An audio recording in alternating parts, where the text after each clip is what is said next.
ભારત સરકારે ગાર્મેન્ટ ઉદ્યોગને મોટી રાહત આપતા કપાસની આયાત ડ્યુટીમાં અસ્થાયી મુક્તિ આપી છે।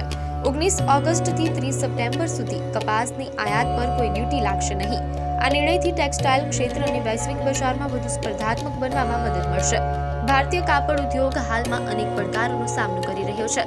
ખાસ કરીને અમેરિકા દ્વારા રશિયન તેલની ખરીદી બદલ ભારતીય ઉત્પાદનો પર લાદવામાં આવેલી 50% જેટલી ઊંચી ટેરિફના કારણે આ ઉદ્યોગ મુશ્કેલીમાં હતો। અન્ય દેશો જેવા કે બાંગ્લાદેશ 20%, વિયેતનામ 20% અને ચીન 30%ની સરખામણીમાં ભારત માટે આ ટેરિફ ઘણી ઊંચી હતી। આ સંજોગોમાં કપાસની આયાત પર અગાઉ લાગતી 11% ડ્યુટી પણ ઉદ્યોગ માટે બોજારૂપ બની રહી હતી। Confederation of Indian textile industry CITI જેવા ઉદ્યોગ સંગઠનોએ સરકારને કપાસની આયાત ડ્યુટી સંપૂર્ણપણે રદ કરવા વિનંતી કરી હતી। આખરે સોમવારે મોડી રાત્રે સરકારી આદેશ દ્વારા આયાત ડ્યુટીની અસ્થાયી માફીની જાહેરાત કરવામાં આવી છે।